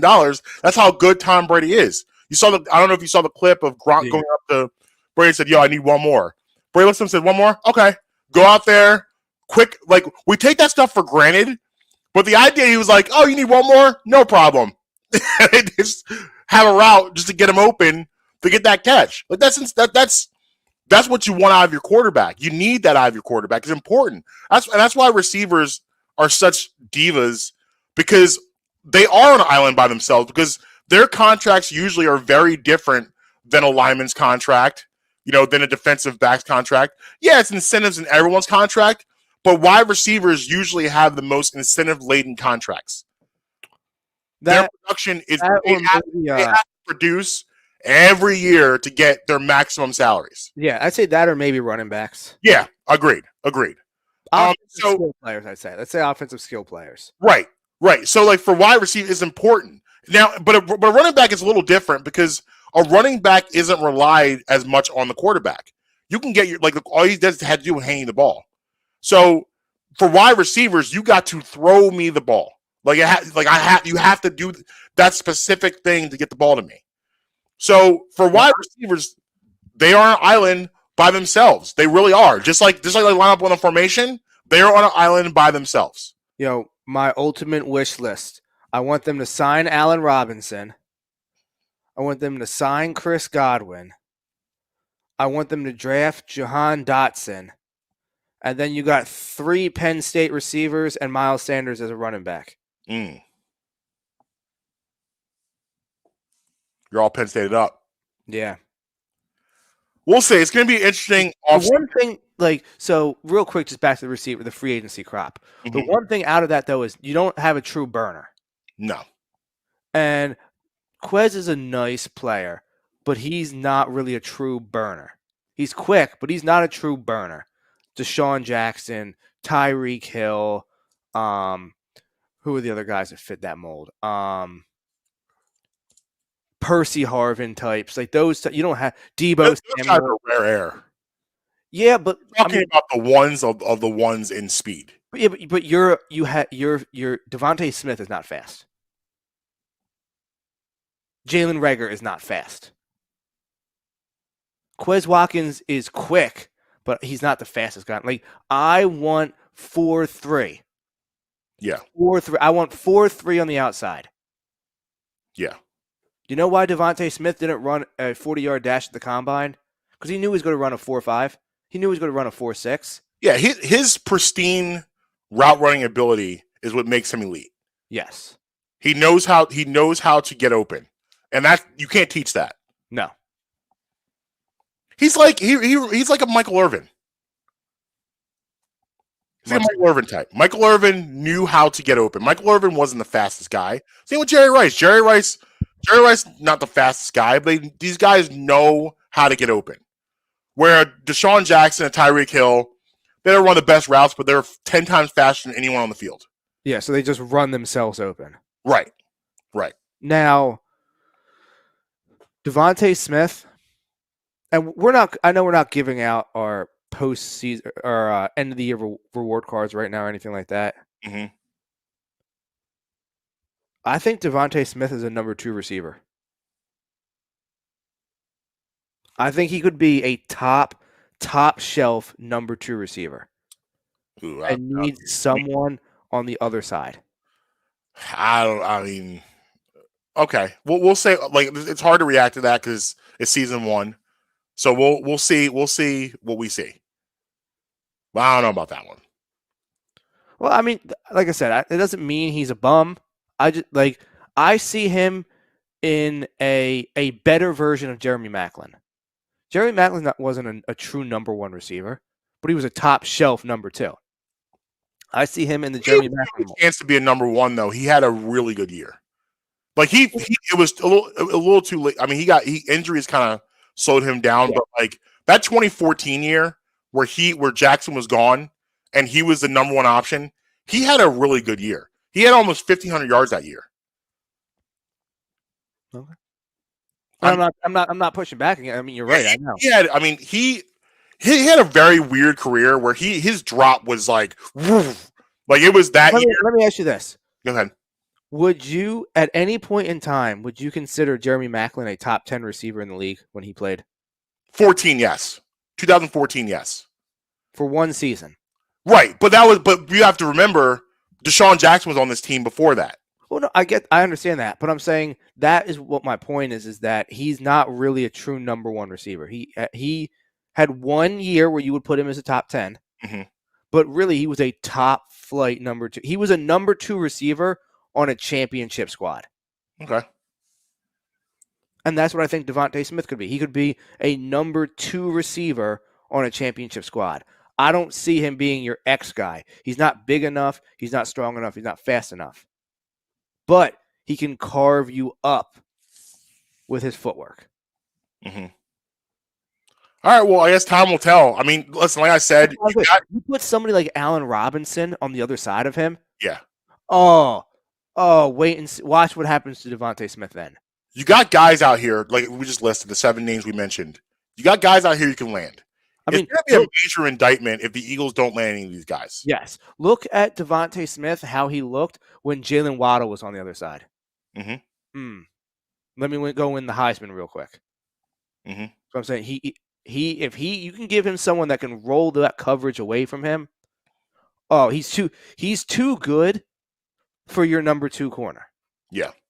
That's what it comes down to. He's too good for your number 2 corner, but the top flight corners, like Jalen Ramsey, would probably have his way with him. Now, granted, don't get me wrong, Jalen Ramsey has his way with a lot of guys, but put him on the other side, he would eat up against the Rams. Jalen Ramsey, though, is prone to give up big plays against guys who can run routes, though. Yeah, but he's not fast enough to burn Jalen Ramsey. Like, Ramsey can move. He's a very fast corner. Oh, yeah. And I'm not trying to turn this into a bashing session for Devontae Smith. I see him as a top shelf number 2 receiver. Yeah, noted. And I mean, we'll see how it plays out. And like I said, the Eagles have a shot to land. This man could go out and catch 1,600 yards next year after I said that. Yeah. The Eagles have a shot to Jalen Hurts throwing him the ball. I don't have to worry about that. Yeah, Jalen Hurts is quarterback, so no, he's not going to have 1,600 yards. No, he wouldn't even have 1,000. We'll see. We'll see what happens. In this free agent class, it's a nice class. You guys just heard. Hopefully, the Eagles land somebody, but you see why we have a little cause for pause. Yep. So 50 Cent has announced that his next album will be his last album. Mm-hmm. 2014 was his last studio album, Animal Ambition. He releases. It's weird to say because he still does release new music. You hear a lot of music coming out of his Power franchises, which I'm obsessed with. Power is, if you guys haven't watched it, you're missing out. It's awesome TV. So he releases a lot of new music through his shows and through his franchise that way. But this album will be his last album, and it made me think about 50 Cent and his legacy, like his musical legacy. Not anything. I'm not talking about his acting or his TV shows or anything like that. Just his music. First of all, it's interesting. I was looking at his discography. He's only released 5 studio albums, which is wild to think about. You think he's released way more albums than that, but it's only 5 studio albums. And his career, his high was so high, but it was such a quick burn. Well, wouldn't it technically be 6? Because doesn't G-Unit have a studio album together? Yeah, but I don't count that as his. They do have an album, but I don't count that as his. 2 albums. I'm talking about him as an individual artist. Okay. So you get Rich or Die Trying comes out, which was obviously a monster. Yep. And the lead up to that, with all the Genius Radio mixtapes leading up to that, which got everyone excited about it. And then you have like Get Rich or Die Trying. And then the weird thing happens in between Get Rich or Die Trying to The Massacre, where Kanye West comes out and it kind of switches the whole landscape of hip hop. Like out go the baggy jeans and the fitteds and the jerseys. Now we're wearing polos and backpacks. Like it changed the entire scope of the landscape of hip hop. Like 50 Cent to me, like one of his legacies to me, he was the last artist that I drove around with while listening to music. I felt dangerous. Yeah. You felt like when you threw on G Unit radio and you heard that DJ "Whoo Kid" or anything from Get Rich Die Trying, it made you feel like a dangerous person. Like like 50 Cent created an energy that is not really duplicated now. And maybe the kids today listen to Little Durk and people like NBA Youngboy, people like that will push back. But for us, I'll say for our generation, that 50 was the last artist to me that you felt dangerous and like a bad man driving around banging 50. Like it was a different feeling when you put on 50. Different feeling. Like you put on Mini Men, you could have sworn somebody was after your life. Oh yeah. Like you adopted that story. Like you throw on that song, you throw on If I Can't, like anything Back Down, anything. Like you want to put on your Scully, you want to get out your favorite jersey, your NBA patch jeans, some Air Force Ones, and go to somebody's hood and have a 40. Like that's how 50 Cent made you feel. I mean, it was that type of energy, that type of talk. And that's to me really his legacy. Is like that I remember because I was young 20s, wild and reckless already anyway, looking for an excuse to be wild and reckless. Now you're gonna give me 50 Cent too? Oh, I'm gonna act up. I'm acting up now. So like that's to me, but it was crazy because like that 2003 where he puts out that album, and then the Massacre was, and I don't know how you felt, but I was disappointed by the Massacre. I think a lot of people were. The music quality wasn't the same. It sold a lot. It sold, I think, 1.1 mil the first week, which is insane because everyone was still on that get rich high. But the Massacre didn't really deliver, and you saw him kind of dip off after that. So he had those two colossal projects. Then, after that, it wasn't the same. He still was around. He still was big time, but you didn't get that same quality. But 50 Cent's always going to be, to me, one of those artists you always think of. When you think of, like, early 2000s hip-hop, you can't not name 50 Cent, especially how white hot he was from, like, 2002 to, like, the beginning of 2004. Like, he was white hot.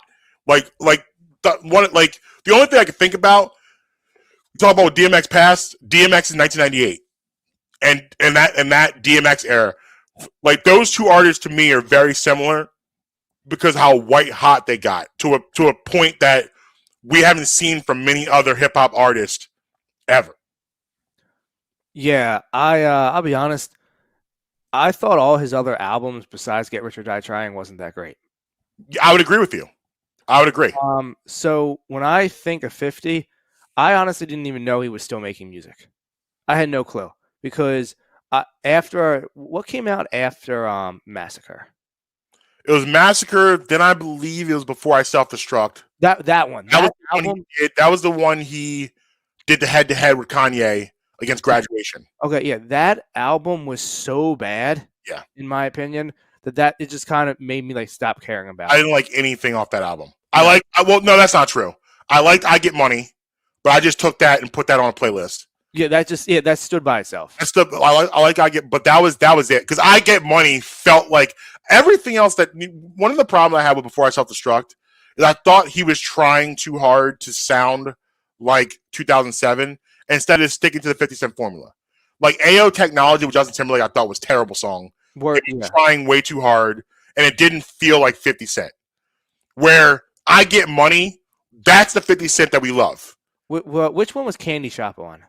Massacre. That was on Massacre. That song sucked too. No, not a great song at all. Like, listen, in the club, it hit a little different. Like, if you were outside, that came on, the girls hit the floor, here we're gonna be out there.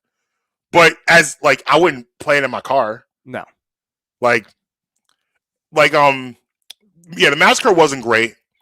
Well, one thing is interesting too about the Massacre, and he'll 50 will say it because everyone has this same conversation we have about this point of the Massacre. He says that he gave a lot of his material for the Massacre to the game for a documentary. Hate It or Love It was supposed to be on the Massacre. How We Do was also supposed to be on the Massacre. Those are major records. They are. If How We Do and Hate It or Love It on the Massacre and not the documentary, we're probably having a different conversation about the Massacre. And also, too, I thought the Massacre was a little too long. The Massacre was like 20-something, like 20, 21 songs. And like, that's not, I don't need that out of 50. Thing is, when you have, the more songs you have, the more chance you have of having misses. Mm-hmm. But if you move Hate It or Love It and How We Do over to the Massacre, maybe it's a different conversation that we're having. But I agree with you. The assessment, I think it's spot on. I was disappointed in his discography after. I didn't buy. Actually, I'll tell you, I did not buy a 50 Cent album after the Massacre. Neither did I. I listened to it. I listened to his music because by that point you could go on your computer, all the streaming stuff. You could listen to it, but like I never bought an album after the Massacre. Neither did I. That was the last physical album I purchased of his. And he's had moments where it's been a song or two that I really enjoyed from him. I mean, but he has a feature here and there, you know. Yeah, absolutely. An entire project. Yeah, 50 Cent can rap, and no question about that. 50 Cent can rap. 50 Cent can make hits.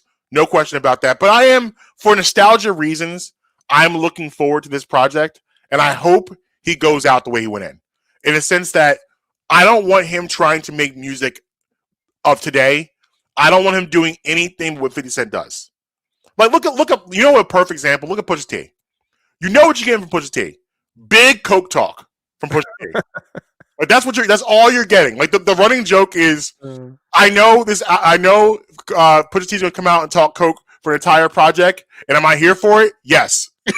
Like, you know Pusha T's going to have all the coke innuendo, all the coke references, all the drug references, but we don't care. That's what Push does, and he's great at it.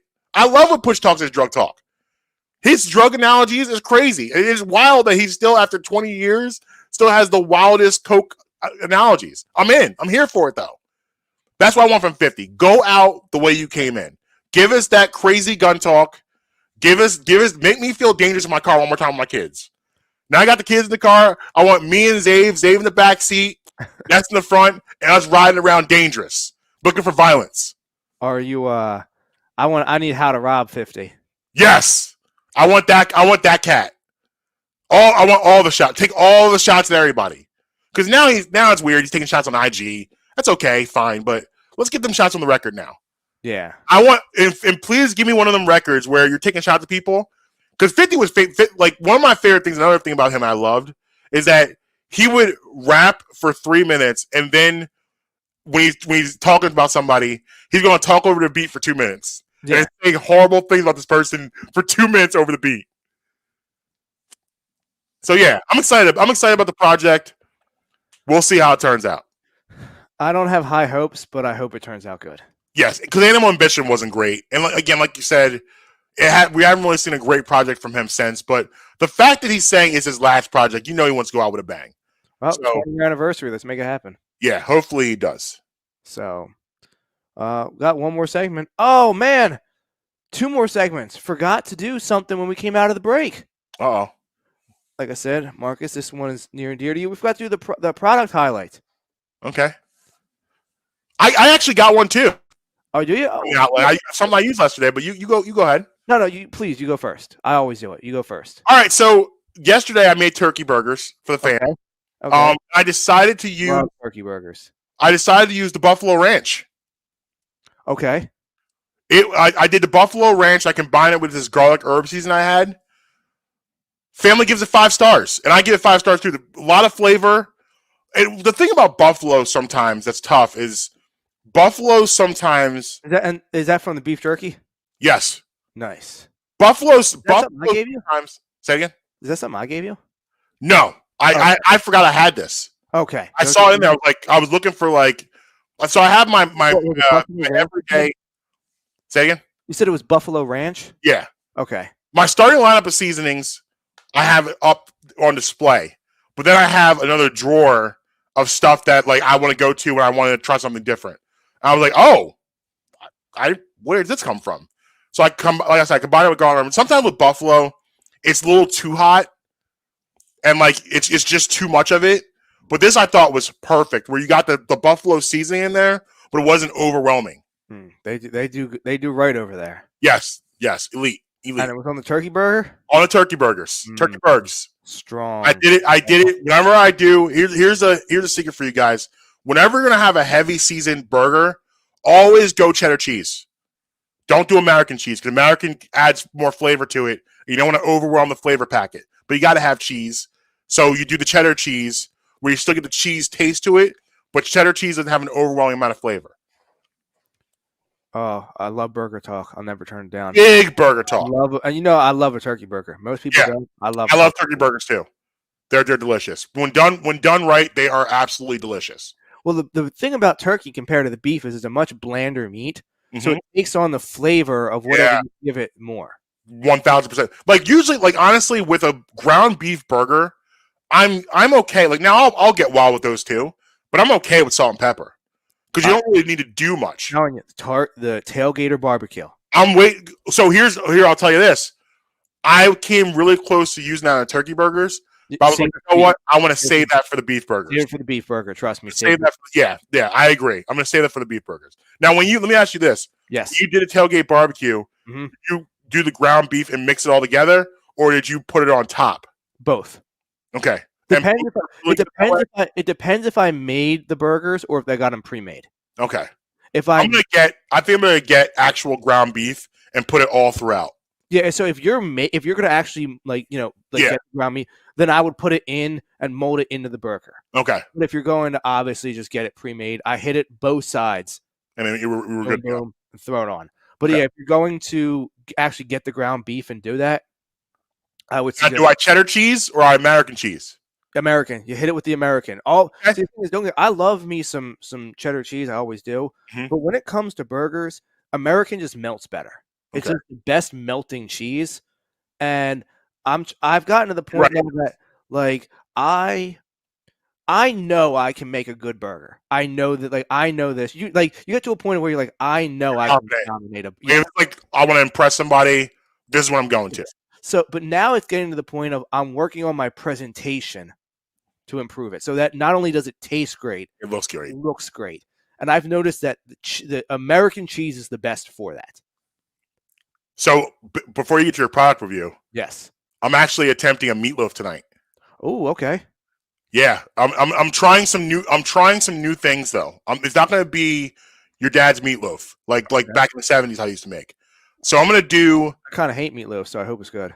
I do too.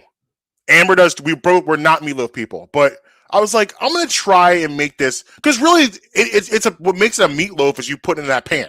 That's what makes it a meatloaf. Yep. So what I'm going to do is I'm going to use the French onion packet dip and season it with that.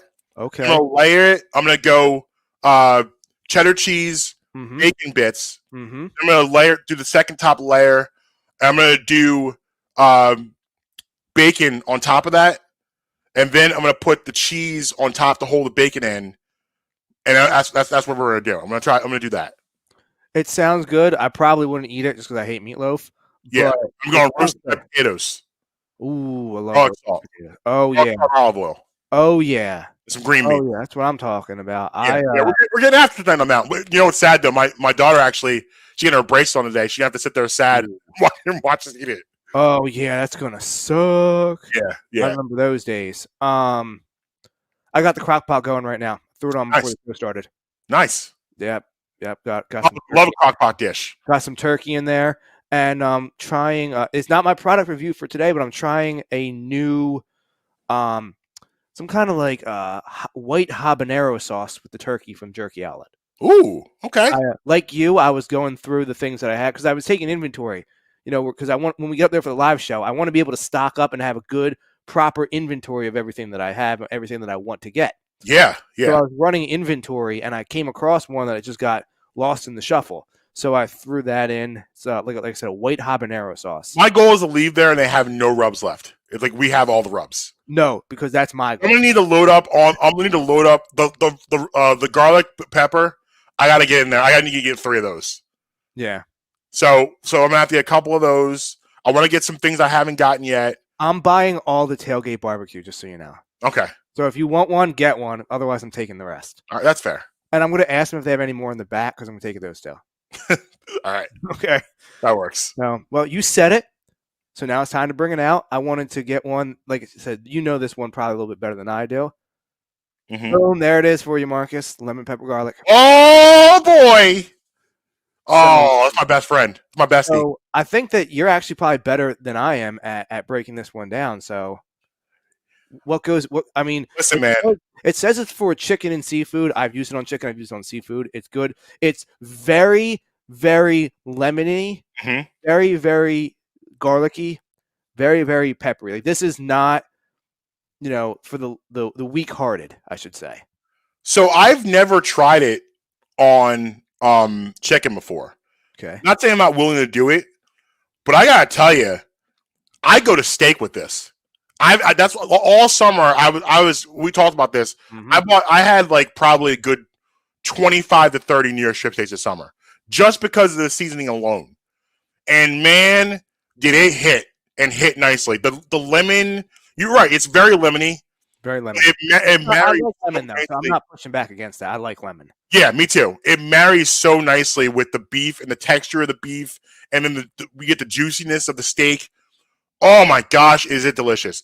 I didn't like it as much on burgers. It was really good on burgers. I liked it on burgers, but not nearly as much as steak. But I never tried the chicken or seafood. I did it with shrimp. Oh, well, tell me about that. But I was thinking flounder. Yeah, you can do A nice fried flounder. Take your for all- flour and battering in that. like think about anything that you would want to crush a lemon over. Yeah. This would go good with. So I went with shrimp. However, what I did is I sauteed the shrimp in butter and then hit it as a coating on top of the shrimp. Ooh. Yes. That's ooh, okay. Yep. Okay. It was real. It was Okay. real. Mm-hmm. That sounds delicious. Yes. So I didn't even think about seafood, but that makes sense because of the lemon of it. That's probably what it's made for. Yeah, it is. I'm It actually says it right there on the label. Zesty seasoning for chicken and seafood. I'm gonna have to go. Fried flounder. Ooh, fried chicken. Says right here, grilled fish fillets, lightly coat grouper, sea bass, snapper, etc. Olive oil and seasoning. Set the grill to medium-high heat. Cook to desired doneness, and serve immediately. What about fried chicken? Oh, put that in like the blend. Yeah. Mix it with the flour. Yes. Listen, We got things to do. listen. Things to do. Hey, what's your mom doing? Yeah. Yeah. What's your mom doing? She's I brought the grandma's house. yeah. Oh my gosh, wings? Like doing a homemade fried chicken wings? Mm-hmm. Oh, that's happening for the Super Bowl. I didn't get up there before the show. So didn't I give you any when I came through? I didn't know you had any. I would have held you hostage for it. Almost a full jar. Look at you. Yeah. The thing is, if you saw my tailgate barbecue jar, that's what your lemon pepper jar looks like. So, but I got next week. I got a special one for next week because over the weekend I'm going to be growing up some ribeyes. I got. Ooh. Oh yeah, so Nice. I'll have a good one for next week. Next Friday, we'll definitely get into Super Bowl spread. Oh yeah, Jones to the Super Bowl spread. we're gonna have like a 5-hour show next Friday. We might have to bring J. Cole out for the Super Bowl spread. Super Bowl spread. We got Ryan coming on. I want to hear what Devin's doing at the Danny's. Yeah, Devin's gonna be on. Like we're gonna have like Be a lot. Twitty's coming on to make amends for his for fantasy. Like we got a lot going on. Love it. It's always a who's who, so it doesn't matter. Yes. So we have just hit the 2-hour mark. So Yeah. it's almost time for us to go. Before we go, you know what time it is. Oh, it's the best time of the week. I'm coming off a 3-1 Yes. for the month of January, so it was strong there. And let's get into it. Well, as you know, I don't know if I can say this anymore. Justin may know hockey a little bit because he's 3-1 this month. And I watched the Flyers the other day. But he doesn't know hockey. Nope. Doesn't know movies. Definitely don't. We've combined both of those things. All right. Puck or no, right? Hockey or no? Carey Price. Hockey or no? Oh, he's the goalie for the Canadians.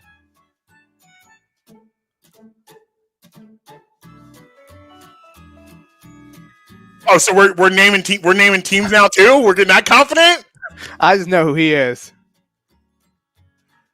Hockey. Yes, you're right. You're right. Brendan Gallagher. No, he's an actor, I believe. He plays hockey. Oh, okay. More like it. That made me feel better. I was a little nervous. Cole Caulfield. Hockey or no? Cole Caulfield. I don't know. The name Cole kind of gives it away. I think he plays hockey. He does play hockey. He does. Jeff Petrie. Hockey or no? Petrie. Like a petri dish. Yeah. Does he play hockey? He does play hockey. Oh, yeah. I can see. The thing is, sometimes I sit there and I close my eyes and I think, can I hear an announcer saying this name during a game? Let's go. Jaden Michael. Hockey or no? What was the first name? Jaden. Jaden Michael? No, he does not play hockey. He does not play hockey. Very good. What was that, 6? That's 4-1. So 5. Moses Ingram. Hockey or no? No. He does not play hockey. Boom. All right. Last one. We will go with Shea Weber. Oh, no, he does not play hockey. He's that dude that was, I remember that contract. That was that crazy contract a couple years ago. He plays hockey. He is a hockey player. I don't remember what team. I think he plays for the Nashville Predators maybe, but he was that guy that was in the center of that controversy for that like 14-year contract. That was a contract but wasn't a contract, then it was a contract. So you're saying he does play hockey? He's a hockey player, yes. You are correct. Shea Weber is a hockey player. Yeah. Good job by you. Look at you. 6-1. I'm 6-1 today. 4-1 on the year. Yeah. Let's go. Look at you for the month of January and into February. Justin Emery. Justin Emery, hockey guy. Hockey guy. All right. Got nothing left. At Marques tweeting everywhere. At Justin Emery Show on the Bluebird app. Brady Murray Pod everywhere. BrideMurray.com for the merch. 10% off the code Bremy. Beach Jerky Outlet in Langhorne. Yes, don't forget February 26th, we'll be doing the live show at Beef Jerky Outlet. Make sure to come on out. There'll be all sorts of nonsense going on, so make sure to stop by. And Friday, Devin makes her return to the show again. Correct. And until next time, you can be with us or you can be against us, but you're never going to stop us late.